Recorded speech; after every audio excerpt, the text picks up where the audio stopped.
Ang kwento ni Tomby. Ang kwentong ito ay hango sa totoong buhay. Mula ito sa isa nating tagapakinig. Karanasan ito ni Donnie. Walang eksaktong taon. Probinsya ng Samar. Lumaki si Donnie sa piling ng lolo at lola na ginagalang bilang mama at papa. Bata pa lamang, hindi na nakasama ang mga magulang dahil magkasabay na nasawi sa isang malagim na trahedya. Sa murang edad, namulat sa gawain ng isang manunugis. Ang lolo nitong si Nino, biyasa sa pakikipaglaban sa iba't ibang uri ng aswang. Kalaunan ay natuto din ito. Sumasama para hindi lang masaksihan ang aktwal na sagupaan, kundi maging katuwang sa bawat laban. Hindi may tatanggi ang kakayahan ng binata. Maayos itong nahubog ng lolo. Umaga pa lang hindi na malaman ni Lolo Nino kung anong gagawin sa mga alaga. Lahat ng baboy at kambing ay nakahandusay na sa lupa. Maraming bakas ng aswang sa bawat sulok ng kulungan. Ilang buwan na din silang ginugulo ng angkan sa hindi malamang dahilan. Basta na lamang ito sumasalakay. Kung hindi sila ang inaatake, mga alagang hayop ang pinagdidiskitahan. Ngunit sa pagkakataong ito, wala na silang itinira. Inyo, bakit parang iniipit tayo ng sitwasyon? Pilit tayong nagpipigil para hindi mapatulan ang pagmamalupit ng mga aswang na yon. Pero patuloy lamang silang namiminsala. Hindi na tama ang nangyayari. Wala na tayong kabuhayan. Wika ni Lola Sonia. Sa tingin mo ba, natutuwa ko sa nagaganap? Ubus na ang pasensya ko sa angka na yon. Nananahimik tayo pero ito sila. Nagsisimula ng gulo. Tama na ang panggugulo sa atin. Panahon na para lumaban. Donnie, maghanda ka dahil sa muli nilang paglusob. Lalaban na tayo. Tugon ni Lolo Nino. Nakahanda na ho ako dati pa. Hudyat nyo lang naman po yung hinihintay ko, Papa eh. Tugon ng apo. Ay teka, binabalak nyo bang kumalaban sa kanila? Ninyo, alam kong may laban tayo dahil sa mutyang tinatangan mo. Pero maraming madadamay sa oras na mangyari yan. May mga kapitbahay tayo at alam mo rin ang kanilang kondisyon. Hindi ba pwedeng kumalma na lamang muna tayo? Baka titigil din sila. Hindi na ito madadaan pa sa pagbabakasakali, Sonia. Hindi titigil ang mga yan. Kita mo naman kung paano sila mag-umpisa ng kaguluhan. Sasagot lang tayo sa kanilang hamon at sisiguraduhin kong walang ibang madadamay. Ako pa, inuuna ko palagi ang seguridad ng mga tao. Sisiguraduhin kong walang ibang mapeperwisyo. Sasama ho ako, Papa. Matagal na akong hindi nakikipagbakbakan eh. Nasasabik din akong mamugot ng ulo. Lalo na kapag usapang aswang. Isa ka pa, Donnie. Wala kayong pinagkaiba ng lolo mo. Ang sarap ninyong pag-untogin eh. Ay nako, wala ba talagang ibang paraan para matigil ito nang hindi kayo napapasabak sa labanan? Hindi maganda ang pakiramdam ko sa binabalak ninyo. Marami kasi sila. Ay nako, ito namang si Sonia parang ano eh. Hindi pa nangyayari kaya kumalma ka muna. Nauuna yung reaksyon mo. Ang pangit pa namang pakinggan. Papa, ganyan talaga si Mama Sonia. Paano kasi walang bilib sa atin, Papa eh. Ayaw maniwala na kaya natin yung kahit na sinong aswang. Puro pag-aalala yung nasa isipan. Alangan naman hikayatin ko kayong humarap sa mga halimaw na yon. Delikadong delikado. Walang lola at asawa na gugustuhin makipaglaban ng pamilya sa mga nilalang na kagaya nila. Oo na, Sonia. Ang dami mo pang sinasabi. Doon ka na lang sa kusina. Pagkaabalahan mo yung paghahanda ng makakain. Lalabas muna kami nitong apo mo at ililibing ang mga alaga natin. Pag-uusap ng mag-anak. Pagkatapos mabitbit ang mga kagamitang panghukay, isa-isa nilang kinarga ang mga alagang patay. May kapitbahay pang gustong bumili dahil uulamin at gagawing pulutan ngunit hindi pumayag si Lolo Niño. Ay nako, tigil-tigilan nyo nga yung pagiging hayok sa karne. Biktima ito ng aswang at hindi natin sigurado kung may iniwang lason sa katawan ng hayop. Kung sakaling makain nyo at umepekto, kasalanan ko pa. Naghahanap lang kayo ng problema Wika ni Lolo Niño. Pa naman to? Ito talagang si Lolo Niño, ayaw kaming patikimin ng masarap. Tamang-tama yung gawing pulutan Ang tataba Bibilhin naman namin sa tamang presyo. Tugon ng tambay.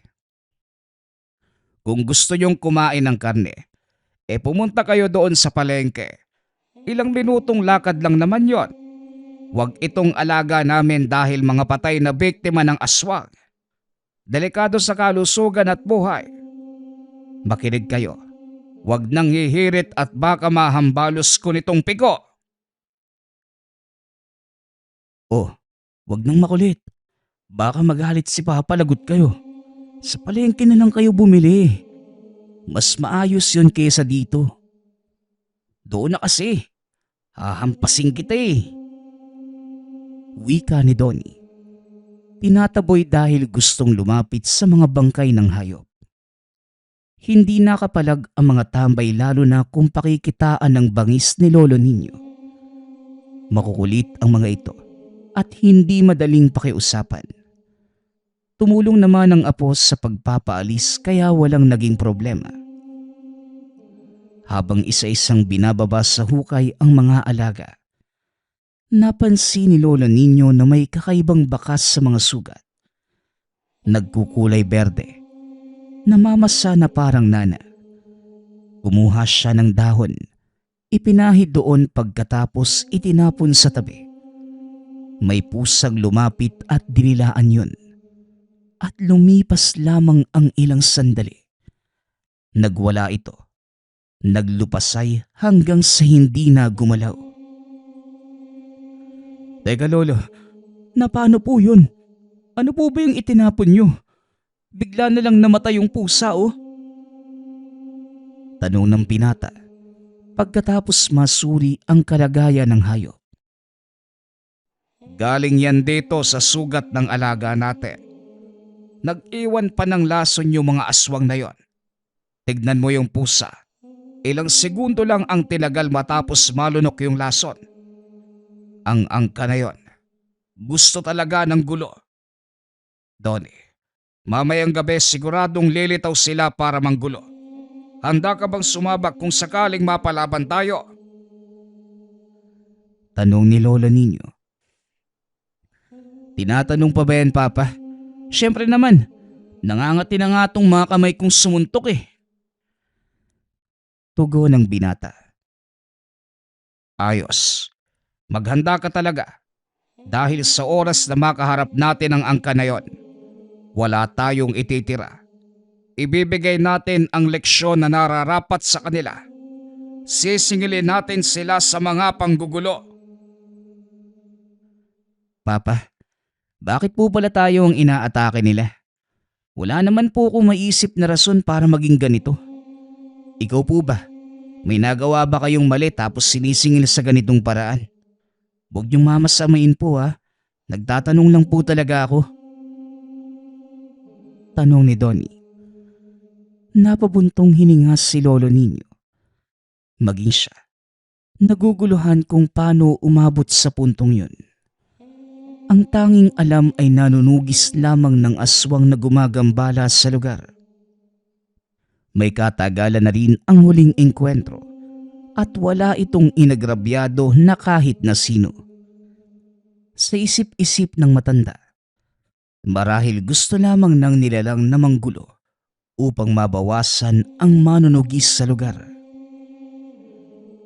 Noon pa nga din ako napapatanong Dode, hindi ko talaga alam. Malinis akong magtrabaho at sinisiguradong walang ibang madadamay. Diretso ang labang ko sa nilalang na salarin. Hindi lumilihis o binubuntong sa iba. Sa palagay ko, gusto lamang ng aswang na ito na mawala tayo. Kung sa bagay, ilang lahi na ang ating napuksa. Nangangamba siguro na isunod kaya inunahan na tayo. Malas lang nila. Dahil wala sa bokabularyo ko ang pagiging talunan. Kahit sila pa ang pinakamataas na uri ng aswang, hindi ko sila aatrasan. Wika ni Lolo Nino. Basta papa, ano man ang mangyari, nandito lang ako. Isama mo ko sa lahat ng lakad magmula ngayon. Haharapin ko ang bawat laban na makakasalubong ko. Hindi ako makakapayag na magpatuloy yung ganito.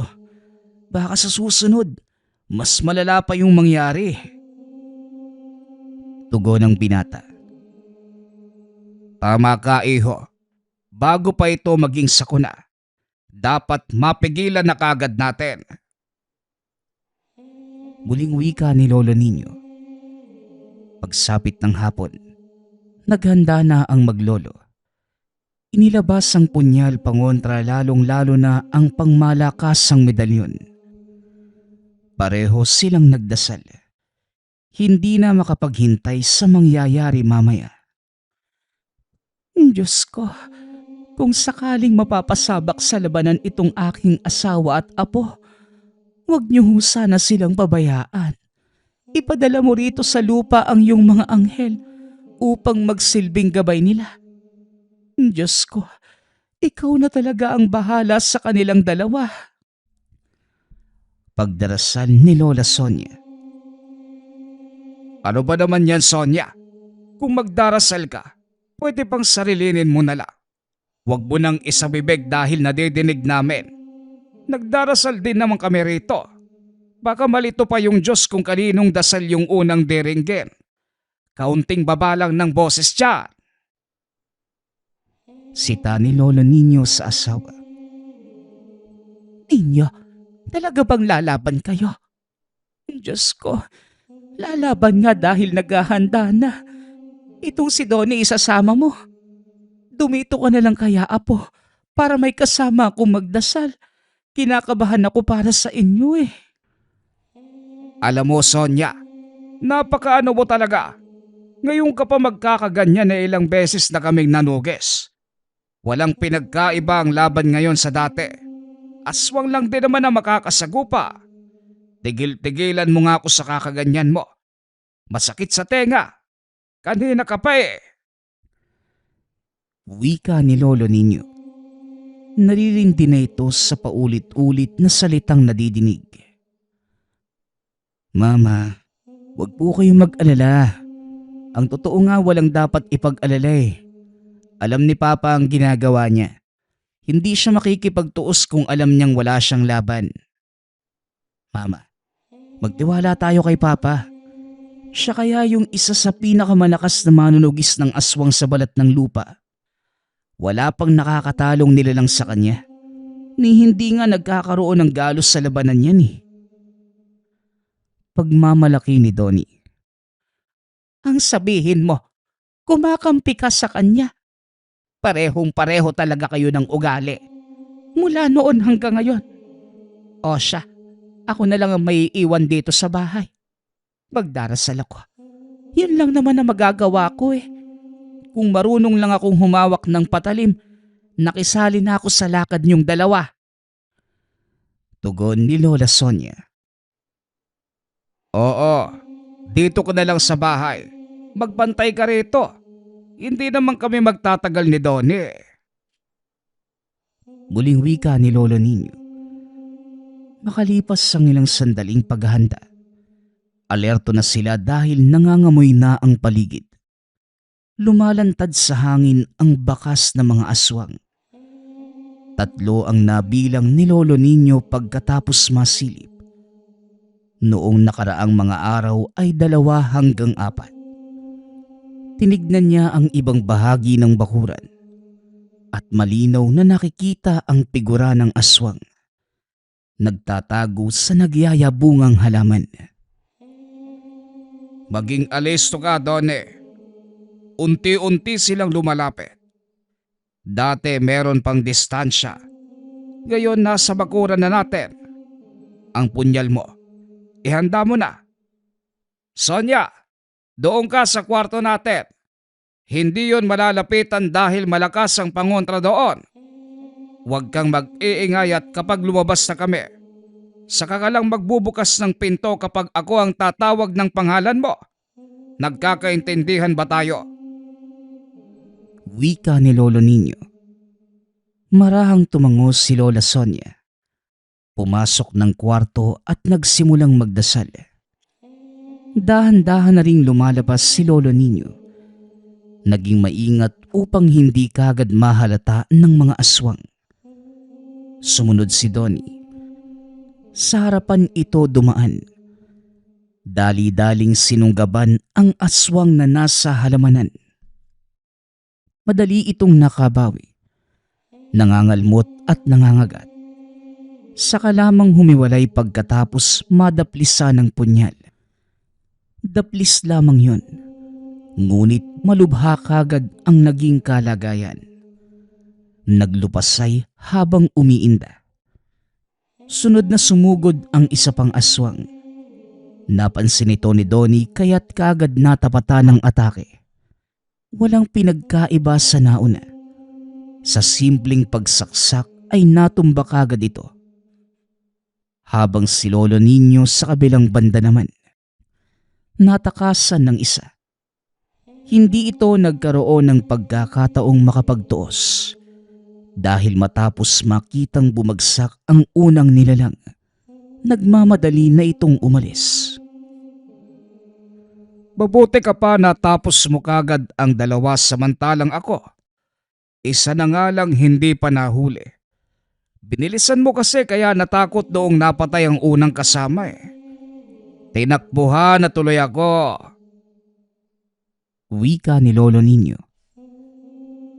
Ang hihina naman po ng mga to eh. Tignan nyo, nasaksak ng 1 beses bagsak na kagad.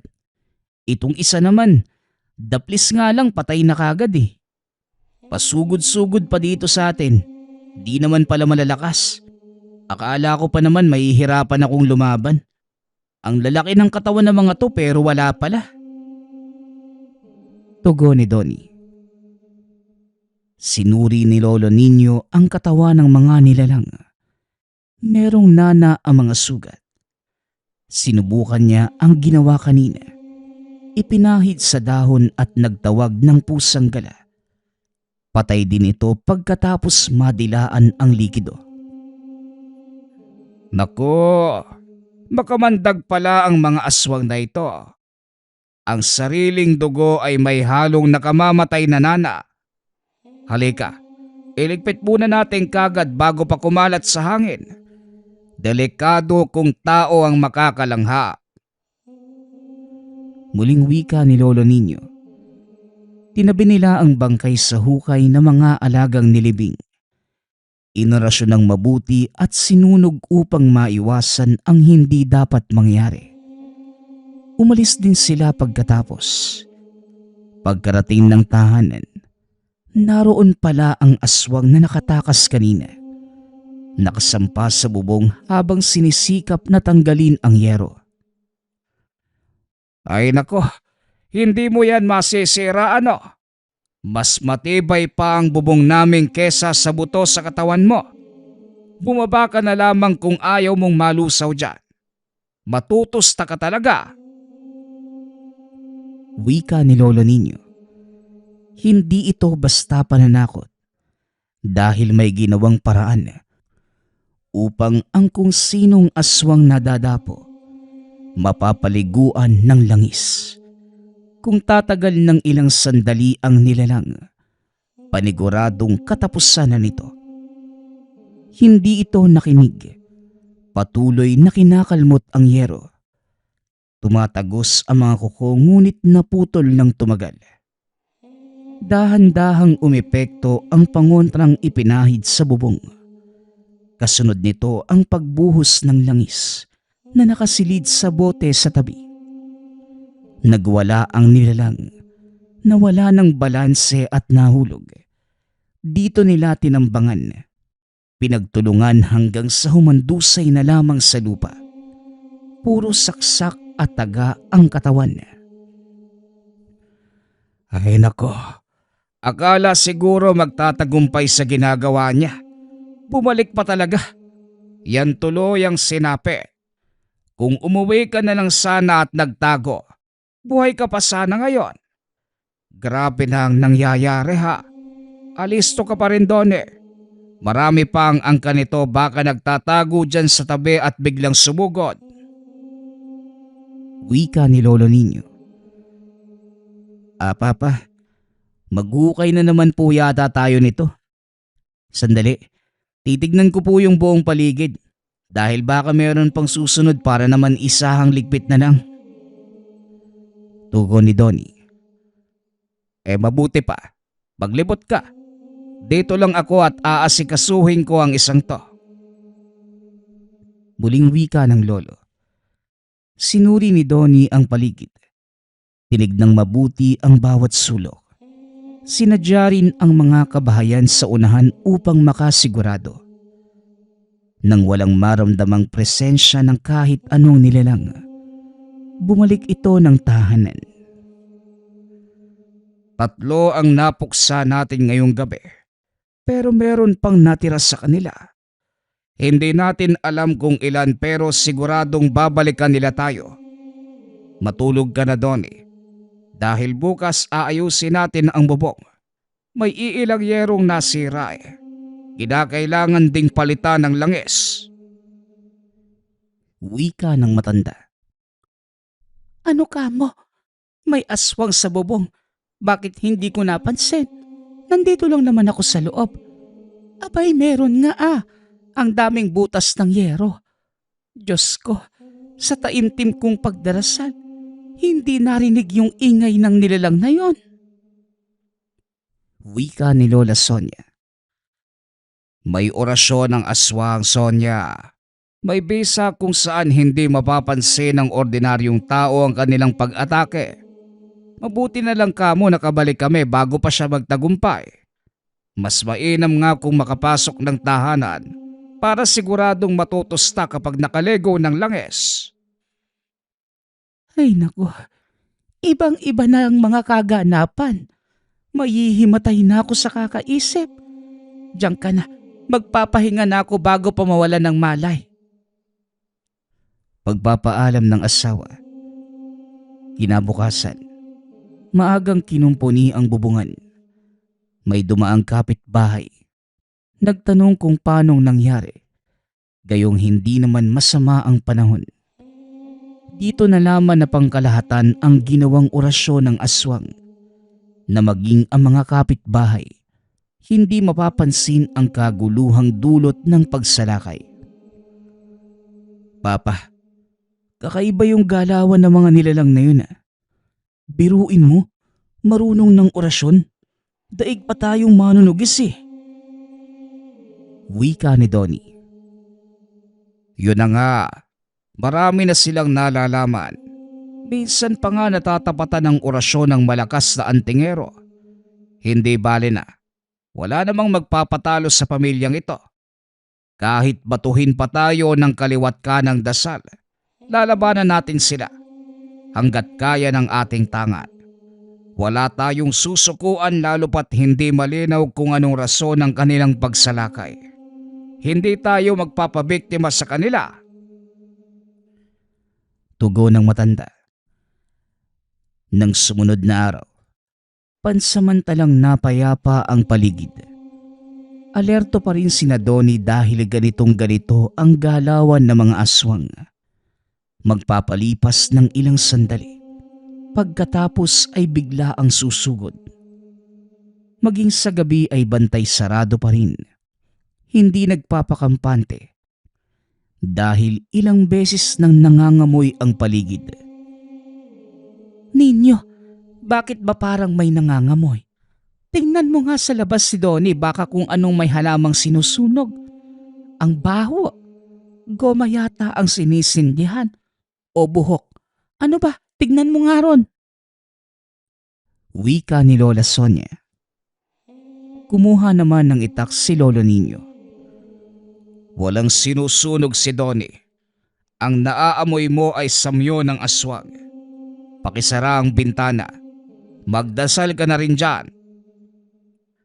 Tugon ni Lolo Nino. Lumabas ito at nakitang nakahanda na rin ang apo. Bit-bit nito ang palakol. Tatawagin pa sana kita, Papa eh. Pero nandito ka na pala.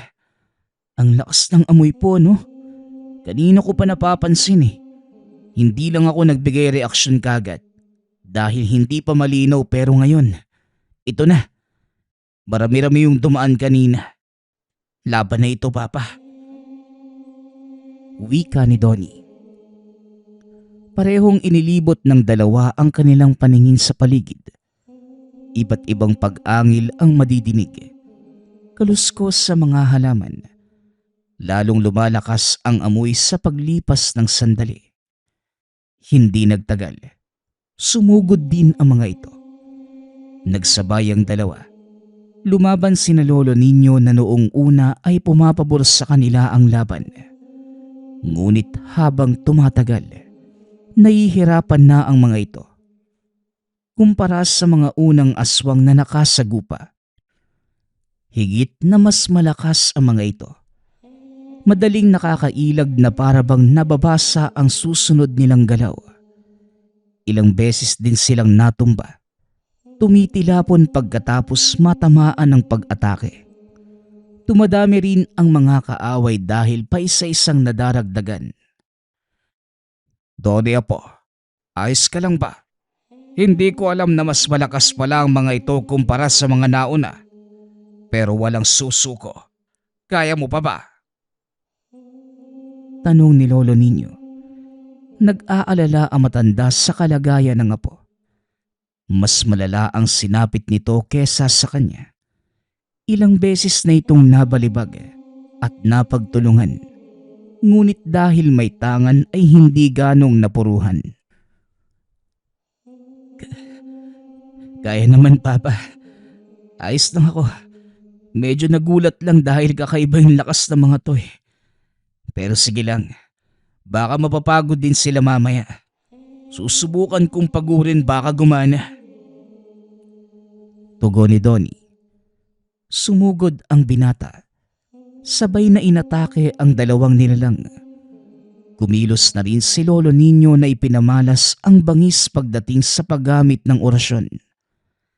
Sinabayan ng patalim hanggang sa nagawang maisahan ng halimaw at tuluyan itong humandusay sa lupa. Ayan, bagsak na ang isa. Donnie, gamitan mo ng orasyon. Isabay mo sa paggamit ng punyal. Doble ingat na rin pala dahil nadadagdagan na naman. Wika ni Lolo Nino. Nang makita ang dalawa pang aswang na biglang lumitaw. Sa dami ng samyong nagpang-abot, nalilito na ang mga ito kung saan galing ang iba. Hoy, ilan pa ba kayo? Ha? Ang dami nyo naman. Ang daya nyo eh. Dadalawa na nga lang kami ni Papa tapos kayo sa paglipas ng ilang sandali na dadagdagan. Grabing pandaraya naman yan. Reklamo ni Donnie. Sinagot lamang ito ng pag-angil at muli na namang nagtuos. Hindi kaya ng lakas at patalim lamang kaya sinabayan ng orasyon. Maayos naman ang resulta noong una. Dahil nagawa nilang makalamang. Ngunit nang tumagal ay gumagamit na rin ng orasyon ng mga ito. Nahirapan silang lumaban. Nakakaramdam na ng panghihina. Hindi na maganda ito, Apo. Doni, labanan mo ang orasyon nila. Huwag kang magpapatalo. Sigaw ng matanda. Nilakasan ng boses dahil nakakaramdam na rin ng pagkabingi. Tinibayan nila ang orasyon. Mas pinag-igihan ang paggamit ng punyal. Hindi nagtagal. Isa-isa nang nagbabagsakan ang mga ito hanggang sa wala nang natira. Napasalampak din sila sa lupa dahil sa nararamdamang pagod. Tapos na ang labanan, ngunit mabigat pa rin ang kanilang pakiramdam. Sa tingin ko, kalahating aswang, kalahating mangkukulam ang mga ito. Ang daming baong mahika eh. May orasyon pa na ngayon ko lamang nadinig. Kakaiba ang tono ng kanilang pagbigkas. Napansin mo ba yun, Apo? Tanong ni Lolo Niño. Opo, hindi Latin yung gamit na lengguwahe. Hindi ko nga rin po malaman kung ano eh. Aswang na mangkukulam o aswang na mambabarang? Ano ba? Ang mga nabanggit lang naman yung alam kong gumagamit ng orasyon eh. Tugon ng pinata. Pati ako naguguluhan pero sa kabila ng lahat, hindi may tatanggi ang kanilang pagkahalimaw. Mga hayop, hindi natin alam kung anong nagawa natin para sa lakayan ng ganito. Ang dami pa nila. Daig pa natin ang mga kriminal na nilusob ng pulisya. Wika ng matanda.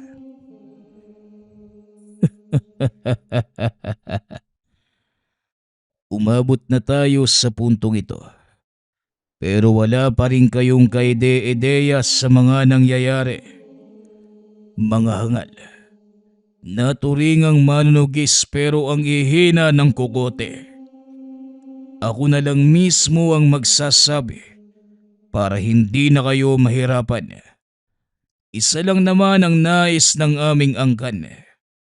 Ang isa-isaying patayin ng manunugis para malaya kaming makakilos sa mundo ninyo. Nagiging sagabal kayo sa mga hangarin namin. Umaastang mga Diyos na tagapagligtas ng mga tao. Ang sakit ninyo sa mga mata. Kaya napagpasyahan naming tapusin na kayo. Hindi lang naman kayong dalawa eh. Lahat ng manunugis sa ibang lugar. Wika ng isang lalaki. Napalingon silang dalawa sa biglaang pagsasalita nito. Base sa postura ng lalaki, hindi lumalayo sa hubog ng isang aswang. Idagdag pa ang amoy at presensya. At sino ka naman? Kalahi ka ba nila? Ikaw yung leader ano? Bakit ngayon ka lang lumitaw? Sana kanina pa para sabay na kayo ng mga pulpul mo mga tauhan. Tignan mo. Patay na silang lahat. Huwag kang mag-alala. Idadagdag ka rin sa kanila mamaya. Sabay-sabay kayong sasalubungin ni Satanas sa pinto ng impyerno. Mga halimaw kayo! Wika ni Donnie. Ang yabang. Tumatapang lang naman dahil sa tangan. Wala talaga kayong pagkakaiba. Lahat ng mga manunugis ay kumakapit lamang naman sa kanilang pangontrang mutya at anting-anting. Pasalamat kayo na awa ang kalikasan at nagbigay ng biyaya dahil kung hindi, matagal na kayong pinagpepiestahan ng mga bituka namin. Tugon ng lalaki. Kung ganon, tama pala ang hinala ko. Tinutugis ng angka ng aswang ang mga manunugis. Nagtutugisan pala tayo ngayon. Magaling. Mainam na rin para malaman kung kaninong pwersa ang mas lalamang.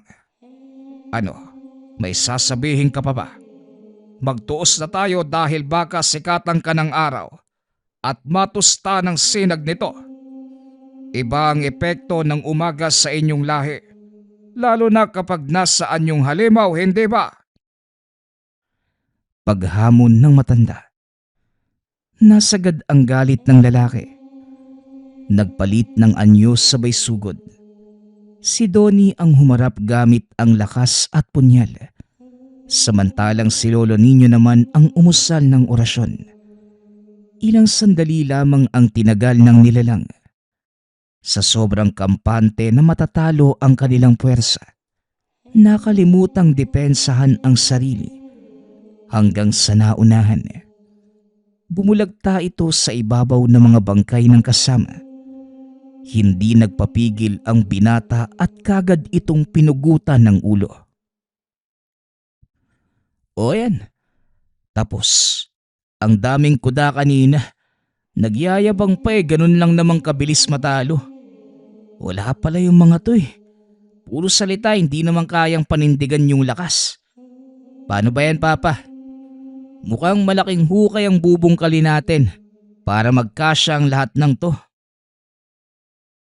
Wika ni Donnie. Handa kong maghukay buong maghapon para lang masiguradong maibabaon sa lupa ang mga halimaw na yan, no? Tugon ni Lolo Niño. Umaga na nang makauwi ang dalawa. Mahabang oras ang ginugol sa pagliligpit ng mga katawan dahil umabot ito sa 7. Ilang oras din bago natapos ang pagsusunog. Umuwi sila ng tahanan. Pagod na pagod ngunit maluwag na nakakahinga. Alam mo po, ang laban natin ang nagpapatunay na walang kasamaang nagwawagi. Sa bawat laban, may kalalagyan sila at yun ay sa ilalim ng lupa. Ewan ko lang kung tatanggapin bilang pataba. Sa kasamaan nila duda ko doon. Pati siguro uod hindi gustong umapak sa kanilang mga abo. Wika ni Lolo Niño. Sigurado po yan, Papa. At sa huli, ang puwersa ng mga manunugis ng aswang pa rin ang panalo. Tinutugis nila tayo sa layong mapatay, pero bumaliktad. Sabi mo nga ngayon lang, walang kasamaang nagwawagi. Tugon ni Donnie. Yun na rin ang naging huling matinding laban ng maglolo kontra aswang. Ang nakalaban pala nila ay ang kanang nilalang nanananahan sa kabilang lugar.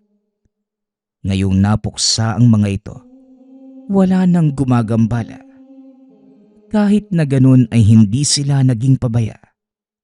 May naliligaw pa rin nilalang sa paligid.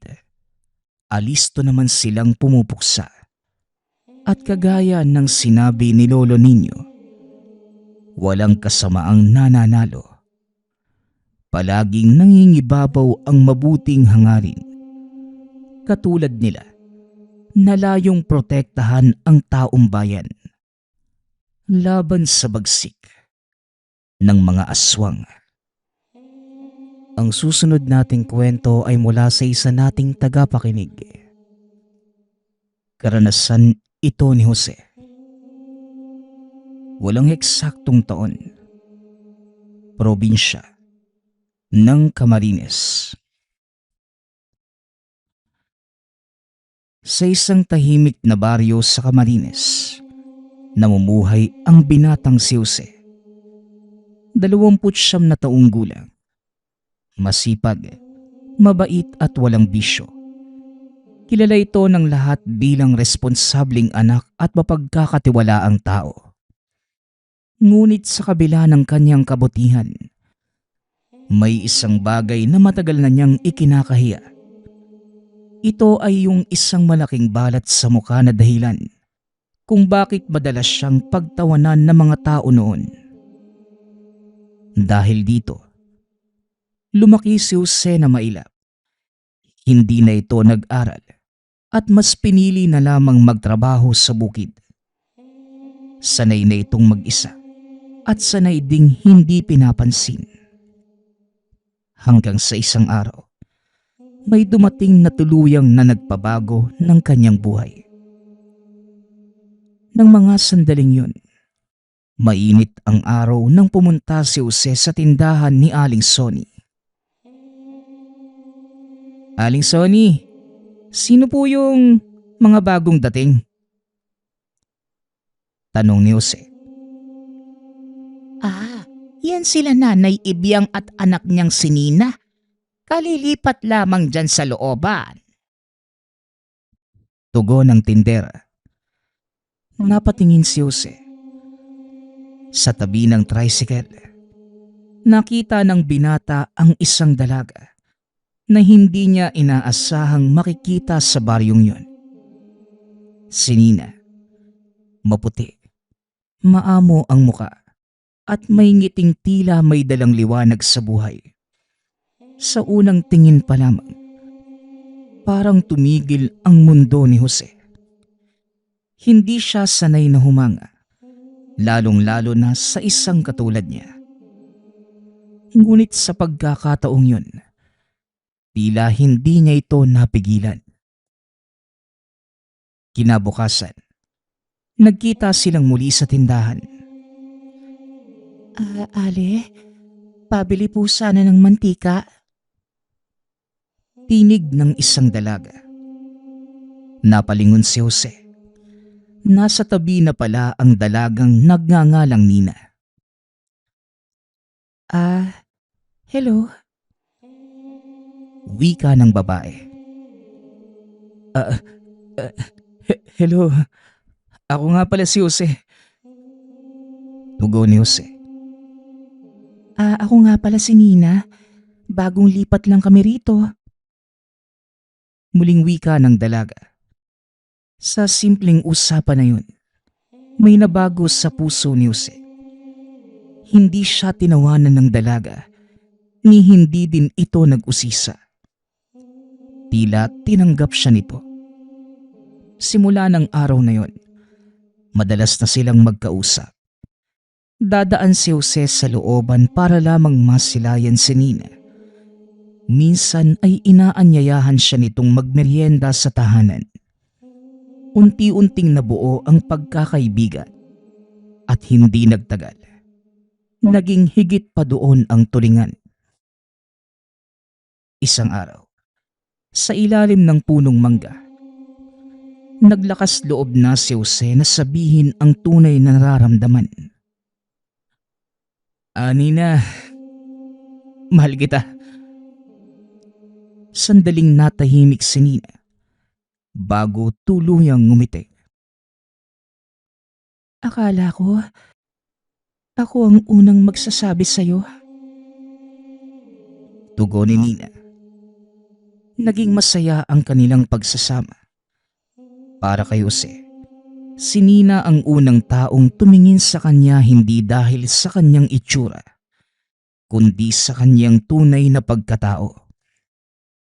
Nang pumanaw ang ina ni Nina, lalong mas naging malapit ang dalawa. Hindi nagtagal, nagsama sila bilang mag-asawa. Nang mga unang buwan ay tila perpekto ang lahat. Maalagang asawa si Nina, mapagmahal, at higit sa lahat ramdam ni Jose na may halaga siya rito. Ngunit unti-unting nagbago ang lahat. Isang araw, inutusan ito ni Nina na bumili ng karne at dugo para sa dinuguan. Ngunit isda ang naiuwi niya. Teka nga Jose, ano ito? Tanong ni Nina. Mahal, ang mahal kasi ng baboy eh. Tugon ni Jose. Bigla ba namang hinampas ni Nina ang lamesa? Ano ba naman yan, Jose? Minsan na nga lang akong humingi sa'yo eh.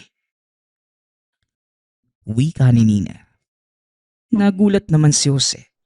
Hindi niya pa nakikita si Nina na ganon kagalit. Ngunit pinili niyang intindihin ito. Hindi niya alam. Ito na pala ang simula ng mas malalim na problema. Sunod-sunod ang naging balita sa baryo. May mga hayop na natatagpo ang patay sa kalsada. Punit-punit ang katawan. Nawawala ang lamang loob. Kaya usap-usapan ng lahat na merong aswang sa lugar. Hanggang sa isang gabi, Nagising na lamang si Jose sa kakaibang ungol sa labas. Mabigat, malalim, parang hayop na uhaw sa dugo. Napabalikwas si Jose. Ngunit mas kinabahan nang mapansing wala si Nina sa kanyang tabi. Nina, mahal, nasan ka? Wika ni Jose. Kinuha nito ang itak at flashlight. Lumabas ng tahanan. Tahimik ang paligid ngunit ramdam ang panganib. Hanggang sa bigla na lang, may humawak sa kanyang balikat. Napatalon pa si Jose nang maramdaman. "Oh mahal, ako bang hinahanap mo?" Tanong ni Nina. Ngunit tila merong kakaiba. Ang sabi nito, hindi daw niya nadinig ang pagtawag ni Jose. Pinilit na lamang niyang paniwalaan yun. Ngunit sa loob-loob niya, nagkaroon na ng duda. Habang tumatagal, lalong lumalala ang mga pangyayari. Hanggang sa isang gabi, habang pauwi si Jose mula sa pagbabantay sa baryo, nakita niya ang nilalang. Isang halimaw na nakatapak sa apat. May maitim na mata, matatalas na ngipin, at laway na tumutulo. Dali-dali itong sumugod sa kanya. Nanghina si Jose sa takot. Ngunit sa huling sandali, hindi siya nito sinaktan. Pagka-uwi sa tahanan, kagad niyang hinanap ang asawa. "Mahal, nakita ko na yung aswang." Ngunit sa halip na matakot, umiiyak si Nina. "Mahal, patawarin mo ko." "Bakit? Anong nangyari sa'yo?" "Ako yun, mahal." Wika ni Nina. Dito na parang gumuho ang mundo ni Jose. "Teka, wag ka namang magbiro ng ganyan, Nina." "Hindi ako nagbibiro, Jose. Ako ang pumapatay sa mga hayop dito." Hindi makapaniwala si Jose. Ang babaeng tuluyan niyang minahal ay isang aswang. Dahil sa takot ay napatakbo ito sa labas ng tahanan. Iniwan niya si Nina. Ng mga sumunod na araw, pilit siyang iniiwasan ni Jose. Ngunit hindi tumigil si Nina sa paghingi ng tawad sa kanya. Hanggang sa muli silang nagharap. "Mahal, bakit mo nagawa yun?" Tanong ni Jose. "Hindi ko mapigilan, mahal.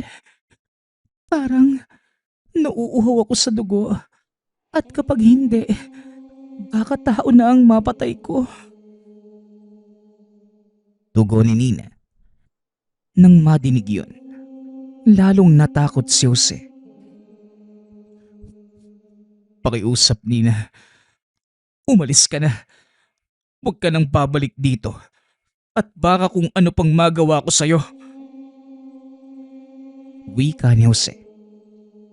Pinili niyang itaboy ang babaeng minamahal. Hindi dahil wala na ang pagmamahal niya, kundi dahil natatakot siya. Ngunit kahit gaano kalayo, hindi niya pa rin matatakasan ang kanyang damdamin. Hanggang sa isang gabi, may natanggap itong balita. May nasaksak na aswang. Nang marinig yun, biglang kumabog ang dibdib ni Jose. Hindi siya nagdalawang isip. Dali-daling tumakbo sa labas.